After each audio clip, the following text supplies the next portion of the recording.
আসসালামু আলাইকুম। নিনাস কিচেনে আপনাদের স্বাগত জানাচ্ছি। মিষ্টি কুমড়ার পরিচয় দিয়ে লাভ নেই। মিষ্টি কুমড়া সবারই চেনা, তবে একটি পরিচয় দেওয়ার আছে, কাঁচা না পাকা মিষ্টি কুমড়াটি, তা দেখার বিষয়।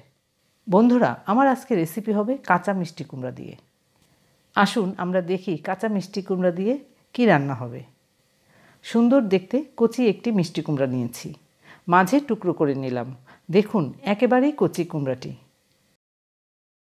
কুমড়ার খোসাগুলোও কচি, তবে বিচিসহ রান্না হলে খেতে ভালো লাগবে না। ভেতরে বিচিগুলো ফেলে দিলাম। কি করছি দেখুন। এবার টুকরো করে নিচ্ছি। দেখুন এই রকম কিউব করে টুকরো করে নিলাম। নিশ্চয়ই দেখতে পেয়েছেন আমি খোসাসহ টুকরো করে নিলাম। কচি মিষ্টি কুমড়া খোসাসহ রান্না করা হলে বেশি ভালো লাগবে। মিষ্টি কুমড়া তো টুকরো করা হলো। টুকরো করার আগে মিষ্টি কুমড়া ধুয়ে নিয়েছি, আর ধুতে হবে না। কতটুকু হলো আমি মেপে দেখাচ্ছি। 2.5 কাপের মতো হলো খোসাসহ টুকরো করা মিষ্টি কুমড়া। আমরা রান্নাটি সেরে ফেলি। পাত্রে দিলাম তেল 1 টেবিল চামচ। মিষ্টি কুমড়া রান্নাতে বেশি তেলের প্রয়োজন নেই। শুকনা মরিচের ফোড়ন দিলাম। শুকনা মরিচের ফোড়ন মিষ্টি কুমড়াতে বেশি ভালো লাগবে। মরিচ টুকরো করে দিলাম। মিষ্টি কুমড়ার মতোই পেঁয়াজ কিউব করে কেটে নিয়েছি। পেঁয়াজ ভেজে লাল করে ফেলব না, শুধু কোষগুলো নেড়েচেড়ে খুলে নেব। এখানে আধা কাপ পেঁয়াজ কুচি আছে।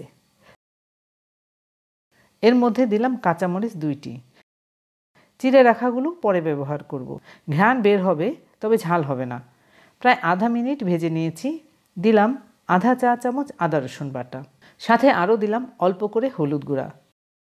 দিলাম লবণ। মশলার কাঁচা ঘ্রাণ চলে যাওয়া পর্যন্ত রান্না করছি। এর মধ্যে সুন্দর ঘ্রাণও পাচ্ছি। পেঁয়াজ ভেজে লাল করব না, তাই হয়েছে। দিয়ে দিলাম কুমড়ার টুকরাগুলো।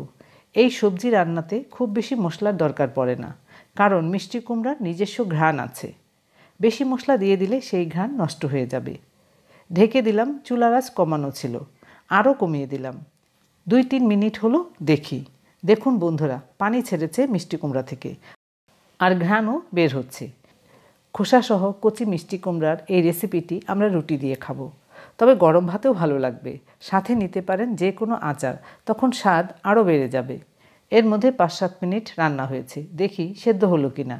হ্যাঁ বন্ধুরা, সেদ্ধ হয়েছে, তবে গলিয়ে ফেলবো না। কাঁচা মিষ্টি কুমড়ার এই রেসিপিটি যাকে খাইয়েছি তারাই অবাক হয়েছে, এত মজা কিভাবে হলো। দিলাম বাকি কাঁচামরিচগুলো।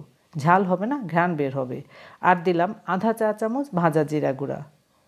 আরও মজার হবে দিলাম অল্প করে ধনিয়া পাতা কুচি, তাতে করে ঘ্রাণ টেস্ট আরও বাড়িয়ে দেবে। এবার সব কিছু মিশিয়ে ঢেকে দিলাম 1 মিনিটের জন্য। অসম্ভব মজার খোসাসহ কাঁচা মিষ্টি কুমড়ার এই রেসিপি তাদেরই বলছি যারা রান্না করতে ভয় পান। এই রেসিপি দেখে তারা খুব সহজেই পেরে যাবেন। রেসিপিটি তৈরি করে আমাকে জানাতে ভুলে যাবেন না যেন। ধন্যবাদ সবাইকে আমার ভিডিওটি দেখার জন্য। আপনারা ভালো থাকবেন সবাই।